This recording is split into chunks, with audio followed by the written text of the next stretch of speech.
Oh shit, it's an E-type. Look at that. It's got the roof off and everything in the rain. Beautiful, mate. Hey? Gorgeous. It is, isn't it? It's on its maiden run. Sorry? It's on its maiden run. Oh, congratulations. In the rain and everything. Oh, it's only running a little bit. I got a motorbike.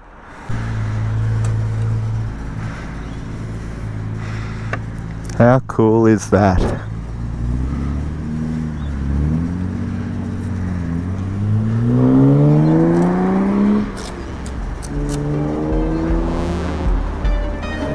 I bet I can catch him. He's got an E-type. But I'm faster, baby!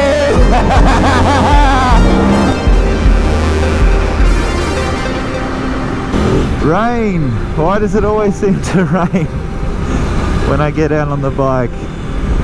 Oh well, no use whinging.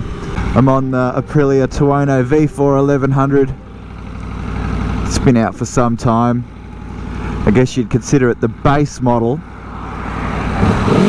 as it sits below. Hang on one sec, listen to this exhaust, man. Oh, Jesus! H Christ! Still the best sounding exhaust note, the best sounding production motorcycle you can buy today. This V4 motor is something else. So yeah, I guess you could consider this the base model, the Aprilia Tuono V4 1100, which you can get from, can I squeeze through there? Yep. 28,830 right away. For an extra 4,500 bucks you can get the factory variant.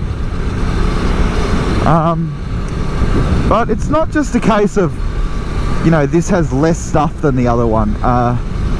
In fact, there's a good chance that money no object, I'd actually consider buying this one over the factory, and that's simply because this thing is much better suited to road riding. A guy like me who only goes to the track, you know, 2 or 3 times a year. I like to cover big distances on bikes.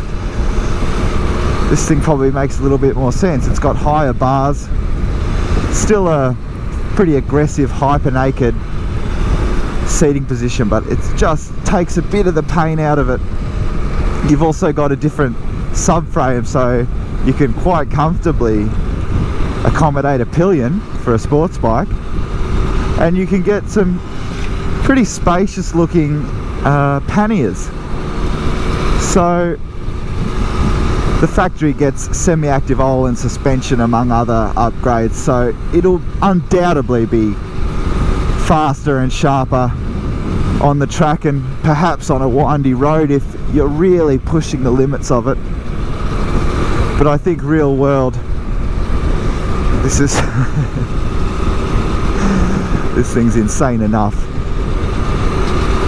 What hasn't changed, what doesn't change between the two variants, is the face melting, eat your heart out, fuck you, oh my god, 1077cc V4. Oh my god, that does that. It makes crazy noises. It does all the right things. It makes 130 kilowatts and 121 Newton meters. It is blindingly fast and just silky. I rode the Triumph Speed Triple 1200 RR the other day, which makes about the same amount of power from its triple engine, but look, the way this thing delivers its power, it's just in a bit of a league of its own, to be honest. It's just so smooth. Yeah, this engine really is special. There's a reason why people rave about it.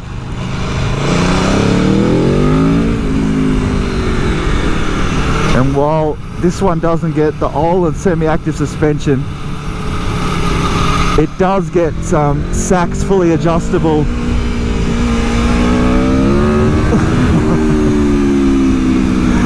stuff that works a treat. Oh, why is the road wet?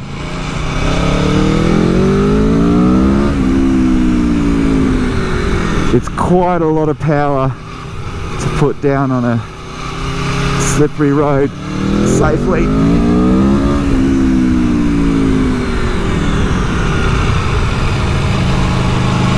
A 6-axis IMU, which works marvelously. You can change the traction control parameters on the fly. You've got launch control, wheelie control, cornering ABS, the works.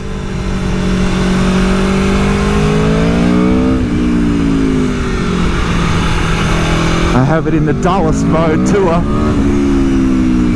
I'll tell you what, it doesn't feel very dull on my right wrist. What's the opposite of dull? Because that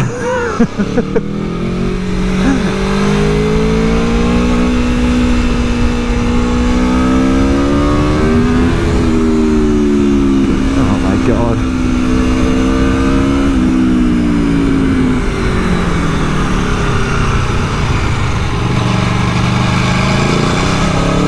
Sorry, I'm a bit distracted. Lovely Brembo brakes. Stops on a dime.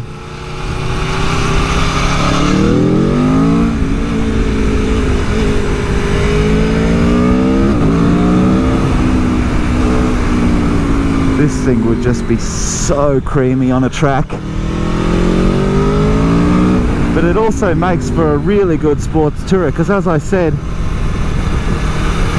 upright enough a seating position where, you know, you can spend hours in it and you're fine. As long as you're reasonably fit. It's not a problem, man. I want to do that over and over and over again. I'll jump off and let's have a look at her.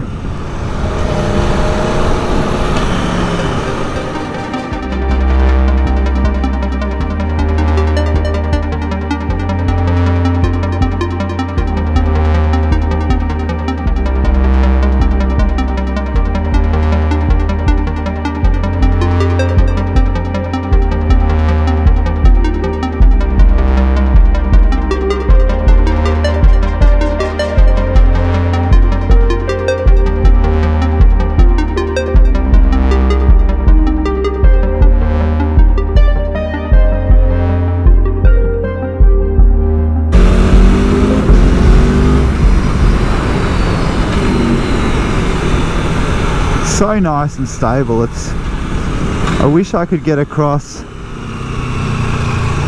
just how friendly and easy it is to ride, considering how serious a performance motorcycle this thing is. I know I'm not riding it very fast or anything like that, but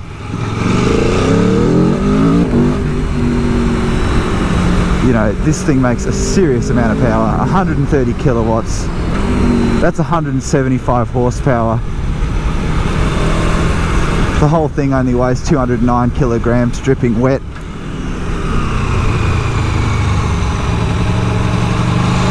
And that's all thanks to modern electronics. And just the stunning fueling.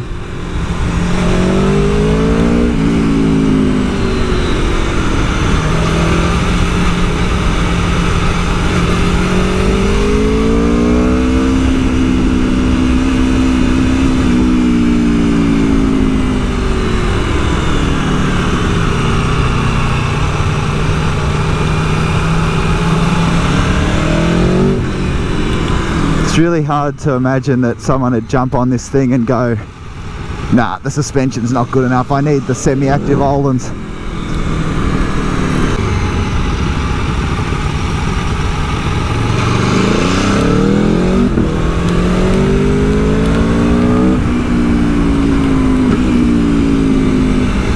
Quick shifter shifts like butter every time. Seems like manufacturers have finally worked that out. Seems like 4 or 5 years ago they were a lot buggier than they are today.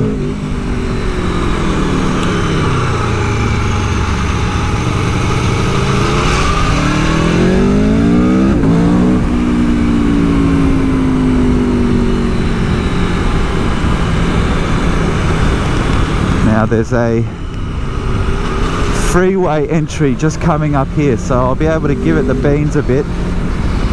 I'll chuck her in sport mode.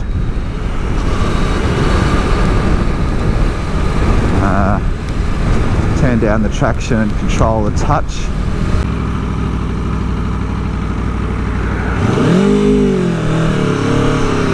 So, to all those car people out there,